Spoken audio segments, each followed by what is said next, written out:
Amigos, ¿cómo les va? Espero que muy bien. Cafecito. Estamos aquí ya listos para platicar. Tengo el gusto de contar nuevamente con la presencia de alguien a quien voy queriendo cada vez más, apreciando cada vez más, porque me doy cuenta de su calidad de ser humano, de médico, porque esa es su profesión básica, aun cuando en la entrevista que voy a publicar próximamente en la versión impresa de Tlahuica News, advierto que es un médico político, pero no sé si es un político médico, ya vamos a ver. Está aquí conmigo una vez más mi amigo Armando Ramírez Saldívar. ¿Cómo estás, Armando? Pepe, agradecido por tus comentarios, inmerecidos, yo siempre lo digo, pero que me permiten saludar al público que está atrás de esa cámara, en las redes sociales, de tu programa, y saludarte a ti con mucho gusto. Estoy muy contento de todo lo que hemos vivido a partir del Día del Médico para acá. Bien, pues hablando del Día del Médico, le voy a pasar a mi amigo Arturo González las fotografías que ayer me hizo llegar el doctor Ramírez Saldívar, donde participaste en un evento con niños. Sí. A ver, explícanos, ¿qué fue? Tiene que ver con la vacunación, seguramente. Tiene que ver con la Semana Nacional de Salud, Pepe, y el objetivo... Vamos a ver ahorita, mientras platicamos de esta parte, vamos a ver algunas fotos. El objetivo fundamental de esta situación es que estamos dentro de las actividades de la Semana Nacional de Salud. La vacunación es contra el virus salvaje, como lo expliqué en el anterior programa, de la poliomielitis. Entonces vacunamos a niños menores de 5 años y, bueno, peinamos los jardines de niños de Yautepec y Totolapan territorialmente, y casa por casa también nuestras brigadas de vacunación del ISSSTE. Pero ayer me tocó una cosa muy extraordinaria, aparte de la convivir con los niños y que los niños sacaran sus pancartas de toma vida suero oral y vacúnate y muchas gracias por el antiparasitario y muchas cosas más.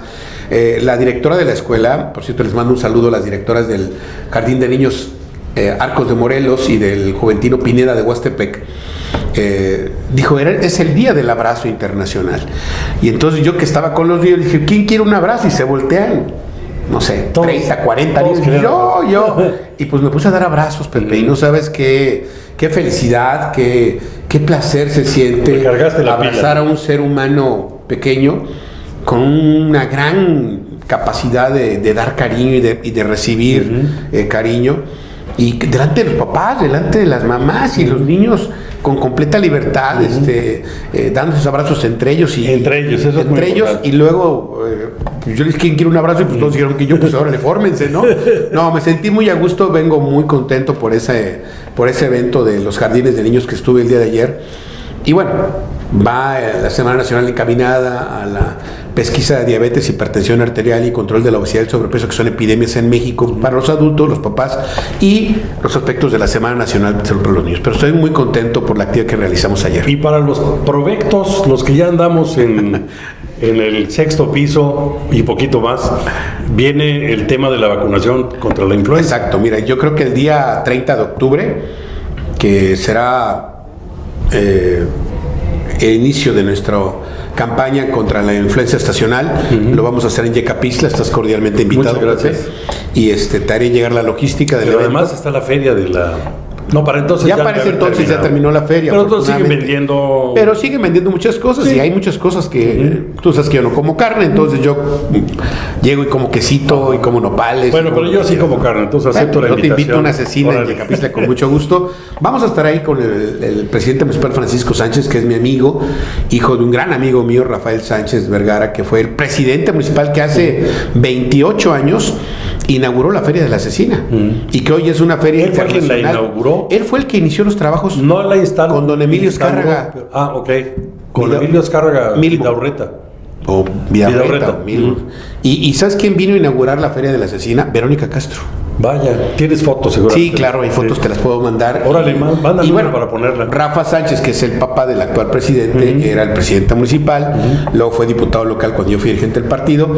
Y bueno, nos recibieron en la inauguración de la feria, y ahora vamos a hacer también ahí la inauguración de los trabajos contra la influenza estacional, que bueno, de una vez doy un comercial. Los años nones, 2011, Distrito Federal, Ciudad de México, ahora viene 2019, aumentan los casos de influenza. Entonces hoy tenemos que hacer más énfasis en vacunar a las personas de riesgo, embarazadas, niños, adultos mayores, personas obesas, personas con diabetes, personas con inmunodeficiencia, que de alguna forma es nuestro personal de riesgo, pero aparte el personal de salud. Claro. Y vamos a tener, bueno, a la lista le tocan cerca de 55,000 dosis del día 30 de octubre al día 30 de marzo del año que entra. Hay que hacerlo confiadamente, porque Sí. mira, ¿por qué te lo pregunto? El año pasado fui a la Ciudad de México en estos tiempos, en estos momentos, a departir con mi hijo Mauricio, que ya vive, y ahí mismo en el metro, en Tasqueña, había una brigada, y yo luego dije, sí, aquí, pum, y cuando regreso, me dice la coneja, oye, pero ¿por qué confías, no? ¿Cómo es que confías en que te inyecte alguien? No sabes de qué. Pues yo siempre he partido de la base de la confianza. Claro. Me he equivocado muchas veces, debo reconocerlo. Pero yo sigo creyendo que esas cosas ocurren y ocurren bien. Además, sí, bueno, me percaté de que tenían el logotipo de la Secretaría de Salud, el gafete, etc. Claro. Pero habrá mucha gente que desconfíe y que pone en riesgo por ello su vida. Todavía hay, yo lo voy a decir con mucho respeto, mitos, mitotes y mitoteros. Sí. La tradición de la vacunación en nuestro país es extraordinaria en materia de salud pública. Se han controlado y se han erradicado varias enfermedades, entre ellos la viruela, como lo dije la vez pasada. Y hoy estamos erradicando y controlando el virus salvaje de la polio. Yo cuando voy a estos jardines de niños y estoy con 50, 60 papás, les digo, a ver, levanten la mano, ¿quién en los últimos 25 años ha visto una persona con secuelas de polio? Nadie. Bueno, yo tuve un maestro que tuvo secuelas de polio, ginecólogo. Yo tuve compañeros en la prepa, Pero en la secundaria. hoy es raro. ¿Por qué? Porque las campañas masivas de vacunación y estas semanas nacionales han actuado específicamente a hacer más efectiva la estrategia de salud pública de que dotar al ser humano, pequeño o grande, de una protección específica, Pepe. Podemos dar atención médica, podemos dar tratamientos, podemos hacer medicina preventiva, podemos hacer estrategias de salud pública, pero dar una protección específica contra una enfermedad solo con las vacunas. Claro. Y esa es la bondad que tenemos que difundir. Ese es el sentido epidemiológico y el sentido de salud pública que tenemos que culturizar. La vacuna le da una protección específica. Y también hay que decirlo, hay una ventana. ¿A qué me refiero, Pepe? Si tú te vacunas hoy, vamos a poner 2 de noviembre, tus defensas van a empezar a actuar y a producirse de 15 a 21 días después. Hay un periodo de ventana en que tu cuerpo recibe el antígeno, que es un virus vivo atenuado, un virus muerto, de acuerdo al tipo de vacuna, y entra a tu organismo en una microdosis, y esa microdosis produce una respuesta específica de anticuerpos que nos permiten actuar contra esas enfermedades. ¿Qué es lo que tenemos que hacer? Vacunarnos, tener la confianza de que los laboratorios internacionales, muchos de ellos, están bajo la vigilancia sanitaria, pues de organismos como la FDA en Estados Unidos o como la COFEPRIS a nivel nacional, y que garantizan, obviamente, que en un gran porcentaje, 99.1%, o sea, 0.9 puede haber una reacción, y tiene que ver con nuestros genes y tiene que ver con enfermedades. No hay reacciones adversas. Muchas veces me dicen, doctor, ¿y qué pasa si tiene fiebre? Bueno, le da un cuarto de paracetamol, le da una Displina Junior, un poquito la temperatura y les quita el dolorcito y les quita la temperatura, porque hay una reacción normal del organismo. Pero, Pepe, la bondad es que es una protección específica. Hoy, no sé si lo dije la vez pasada, ya médicos mexicanos de una empresa privada, que no voy a decir el nombre para no hacer comerciales, pero mexicana, la empresa, con médicos investigadores, ya están produciendo la vacuna contra el dengue. Qué interesante. Que es otro virus. Otro virus. Y que el antecedente de la vacuna del dengue se hizo en base a la estructura molecular de la vacuna contra la fiebre amarilla, que también es otro virus. Entonces, hoy tenemos que atender las enfermedades virales de nuestro tiempo para erradicarlas principalmente en los niños, que los niños crezcan sanos, que los niños están protegidos contra enfermedades que son muy limitantes como la polio, muy limitantes como el sarampión y que tiene efectos neurológicos. ¿Para qué queremos llevar a un niño que tiene efectos neurológicos de un ataque agudo de sarampión si cuando tuvimos la oportunidad de vacunarlo no lo hicimos? Sí. Entonces, la bondad de las vacunas es ese, Pepe. Y yo quiero decirle a toda la gente que me escuche que difundamos esto, que las vacunas son muy certificadas, con una seguridad y una calidad que nos permite decirle a las instituciones de salud, los laboratorios, que están haciendo bien las cosas. Que hay un porcentaje mínimo, 0.09, ¿de que va a haber reacción? Pues sí. Pero hasta ahorita nosotros estamos en vigilancia epidemiológica estableciendo contactos en todas las comunidades, las instituciones del sector salud, para conocer de aquellos casos que a veces supuestamente tienen problemas. Y hasta ahorita en Morelos, en los últimos 6 años, no hemos tenido ningún problema por efectos de las vacunas. Pero a ti te vacunaron de un virus que es la política. Más bien me lo metieron el virus. Se inocularon del virus de la política. Y en la sesión previa en la que tenía yo el gusto de que vinieras a platicar conmigo, nos referimos justamente a ese tema. Hablábamos de la privación de libertad de la que fuiste objeto cuando el conflicto de Tepoztlán, con aquello de que, y apenas están devolviendo las tierras, por cierto, acabo de leer, les van a devolver ya las tierras que habían sido no sé cómo adquiridas o como invadidas, pero les van a devolver ya las tierras que estaban previstas para ese tema del campo de golf. Pero de ahí saltamos a otra comunidad, recuérdame cuál era, ya no nos dio tiempo. Xosocotla. En Xosocotla. ¿Qué pasó ahí? Porque tú seguías fungiendo entonces como director. Sí, yo me reincorporé después de ese conflicto de Tepoztlán. Y fíjate que paralelamente al conflicto de Tepoztlán, que ya lo citamos en el programa anterior, paralelamente el director de gobernación, es como 3 pistas de circo ruso, ¿no? Sí, por supuesto. Entonces, en una pista yo atendía problemas de la reforma del Estado, la reforma política, la reforma electoral, las relaciones con los partidos políticos, las relaciones con los diputados. En otra pista atendía yo la problemática social, como fue lo de Tepoztlán, y también atendía paralelamente la conflictiva que se presentaba en Xosocotla. Xosocotla también es una comunidad indígena. Suma a ello el hecho de estar en una oficina recibiendo todos los días a quien llega con otro problema, también, con otro conflicto. La atención ciudadana diaria. Yo en lo particular lo que tengo siempre como hábito como servidor público es programarla. Oye, quiero ver al doctor. Sí, mire, el doctor lo va a recibir a las 8 de la mañana del día martes, o el día jueves a las 8 de la mañana. Trato de ser asertivo con la gente porque no me gusta hacerla esperar. Pero un director de gobierno, pues está en el campo. Y en Xosocotla conozco a la mayoría de los actores políticos de diferentes tesituras partidistas, de diferentes de formaciones ideológicas, y eso me ha permitido enriquecer un discurso democrático. En Xosocotla la conflictiva era muy importante. ¿Qué era? ¿Qué estaba pasando? Había conflictiva de relación de gobierno. Antecedentes en el gobierno del licenciado Riva Palacio de que se hacían elecciones por usos y costumbres de Xosocotla, y no faltaba que había conflicto, que había heridos, que había muertos, que había conflicto. Es lo que estamos por ver por la lucha del poder en estos nuevos 4 ayuntamientos. Si no calcula el gobierno del Estado adecuadamente la forma de gobernar y no respeta los usos y costumbres y no conoce a los actores políticos, cuidado. Ya está pongan focos rojos, porque pues el Congreso del Estado y la Plaza de Armas van a estar tomadas permanentemente por ese tipo de comunidades. Pero en aquel entonces venía esa conflictiva y estaba empezando el gobierno de Jorge Carrillo Lea y venía con el antecedente el conflicto por la lucha por el poder. Y de alguna forma esas elecciones provocaban conflictos, provocaban enconos, provocaban violencia. ¿Qué hice yo? Bueno, primero atender las partes. A ver, ya ganó uno democráticamente, vamos a incorporar a la minoría a los actos de gobernabilidad de su propia comunidad, respetando sus y costumbres. Y bueno, se me ocurrió, porque sabes que soy muy creativo y me arriesgo, crear una estructura de gobierno en espejo en Xosocotla. Me explico. El que ganó la elección, válgase la redundancia, ayudante municipal o delegado municipal ahora, era el símil del gobernador.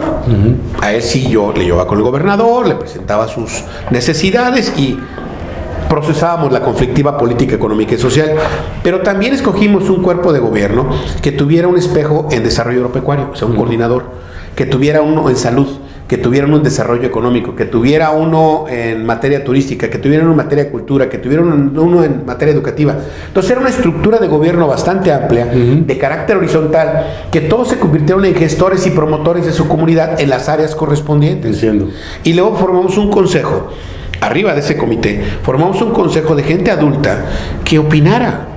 Yo siempre me ha gustado, y hago la analogía con los hindús, de que en la India, como país, el ser humano senecto le dice que es una biblioteca. Sí, lo respetan, claro, lo consideran, sí, lo incorporan a la toma de decisiones porque son gente sabia. En Xochocotla no es nada diferente. Es lo que te da la edad, precisamente. Por eso lo de Tlatoani es los tatas y las nanas, aparte de ser una imagen ceremonial de carácter litúrgico para sus costumbres, también son gente que opina y hay que tomarlos en cuenta. Entonces formamos un consejo, no me gusta decirlo, pero de tatas y nanas, pero es de ancianos, y que les presentábamos las actividades. Y fíjate que hubo tal gobernabilidad democrática en Xochocotla que la conflictiva se fue diluyendo poco a poco y se fueron creando bases para el desarrollo de lo que hizo una comunidad donde, Pepe, yo he vacunado casa por casa, acompañado por los actores políticos, acompañado por la gente que me conoce, que me reconoce y que dice: doctor, si usted viene con las brigadas, adelante, lo acompañamos, y casa por casa van tocando y vamos vacunando niños, o hemos hecho ferias de la salud por parte del instituto también para detectar diabetes, hipertensión arterial y obesidad principalmente. Pero todo es culturización. ¿En base a qué? Al respeto de sus usos y costumbres. Esa fue una situación de Xochocotla, de inicio conflictiva, encono, violencia, agresión. Otro, te podría platicar el caso de San Pedro Apatlaco. En San Pedro Apatlaco había un conflicto entre lo que el maestro Lauro Ortega creó en aquel sexenio 82-88, y que les dio combis a todas las comunidades, hicieron su transporte colectivo. De repente la Estrella Roja, que merecen todo mi respeto a los empresarios de Morelos, los de la Estrella Roja se les ocurre meterse al pueblo de San Pedro Apatlaco y agarrar rutas que yo les llamo vecinales. Bueno, pues eso causó un conflicto, por supuesto, de dimensiones, pero de dimensiones de violencia. Camión que entraba de la Estrella Roja lo querían quemar, y los de la Estrella Roja, en respuesta, ruta que salía de San Pedro Apatlaco la querían quemar y secuestrar. O sea, yo nunca he creído en la política de fuerza, yo he creído en la fuerza de la política. ¿Qué hice? Pues en primer lugar atender la conflictiva, ir a San Pedro Apatlaco. Bueno, ya estaba yo curtido. Sí, por supuesto. Pues que me vuelvan a secuestrar, bueno, pues será el segundo secuestro. Que me intenten quemar, pues, ni modo, ya estoy acostumbrado, tengo la piel gruesa. El político tiene que tener la piel gruesa, sí, no es ser tan sensible. Entonces, ¿qué pasó? De repente un día se vienen 5,000 gentes del pueblo, todo el pueblo, y me avisan a mí, mis informantes: doctor, va para allá una comitiva como de 2,000, 3,000 gentes con camiones secuestrados y van a Palacio de Gobierno para que eso se resuelva. Le hablo yo al gobernador, le digo, yo tenía siempre un contacto directo con el gobernador Carrillo Lea, le digo: señor gobernador, me adelanto, ¿qué vas a hacer? Voy a recibirlos. ¿Pero cómo? Ya nos informó que vienen con machetes, con armas, con pistolas, con retrocargas. Dije: señor, a mí me encanta el pueblo. El símil de Freud del pueblo es el mar. Te metes al mar. Al que le guste el mar, pues que se meta, y al que no, pues que no se moje. Por eso mi analogía de que no todos los políticos se mojan los pies. Unos hablan en teoría de la problemática social, pero no la conocen. Fui al Cañón de Lobos, a la entrada ahí en la colonia La Joya, de este lado de Yautepec, de este lado en la colonia Independencia de Yautepec. Ya los esperé. Y de repente se bajan y vienen en marcha, iban a hacer una marcha, todo el Boulevard Cauhnáhuac hasta Palacio de Gobierno. Wow. Fíjate el tráfico. No, bueno, fíjate el bloqueo del transporte.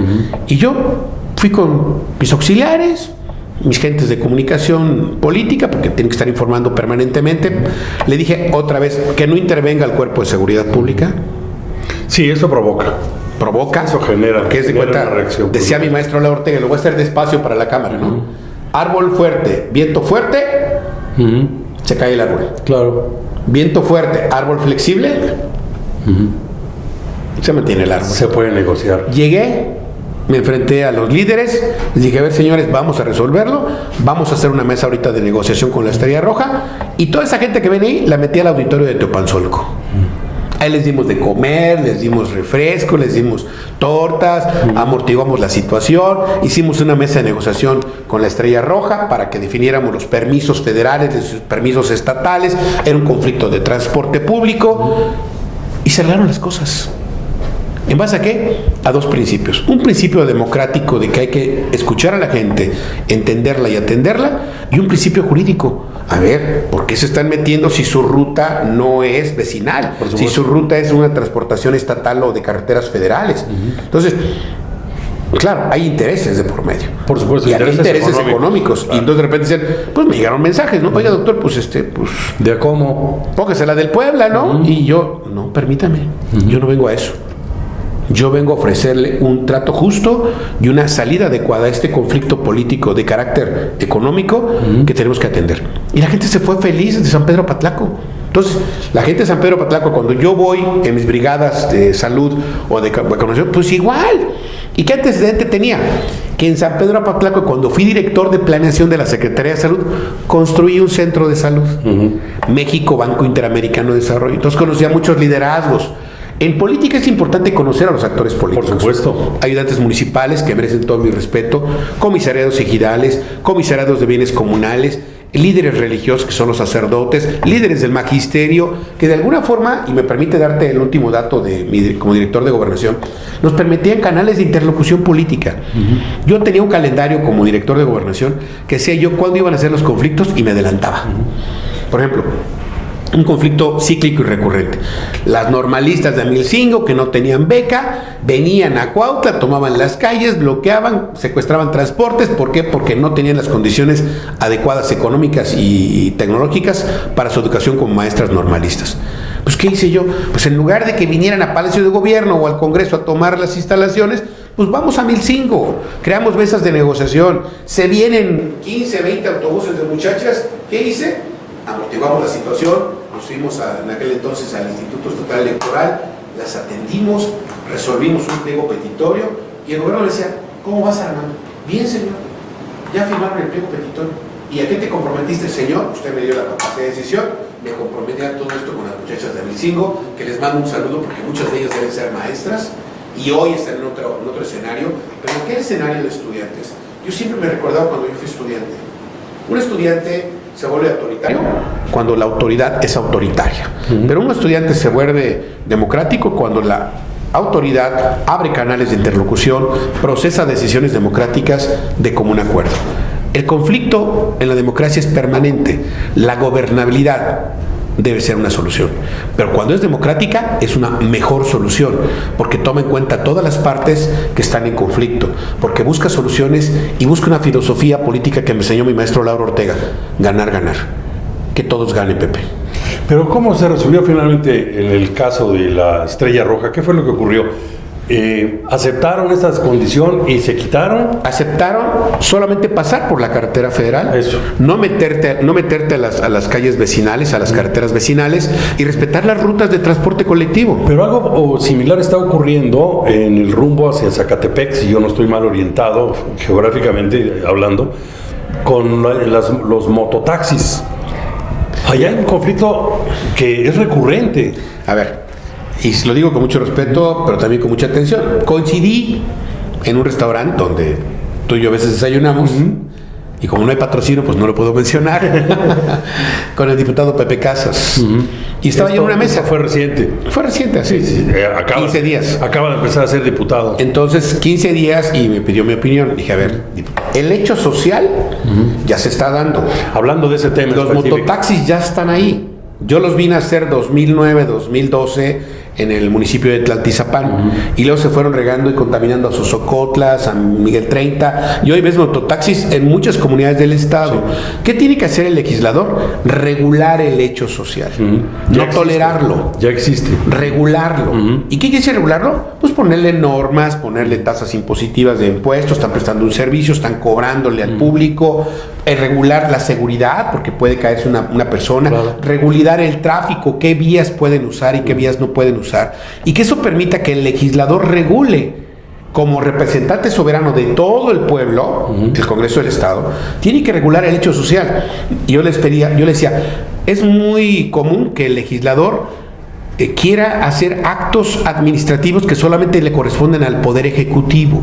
No, usted no es poder ejecutivo, usted es poder legislativo. Regule el hecho social, regule ese transporte que ya es una realidad. ¿A través de la ley? A través de la Ley General de Transporte, o la Ley Estatal de Transporte, que no hay ley general, es federal. Ley Estatal de Transporte, y regule el hecho social. Y dele a cada quien la parte que le corresponde, y la competencia, hasta dónde es una competencia estatal y hasta dónde es una competencia municipal en materia de tránsito. Recuerda que en aquel sexenio Jorge Carrillo también desconcentró las actividades de tránsito de los municipios. Antes eran concentradas. Me recuerdo de personajes como el maestro, el capitán Moisés Maslin, un saludo y probablemente en paz descanse, a su familia. Era el director de tránsito del Estado, tránsito y transporte del Estado. Era una actividad estatal.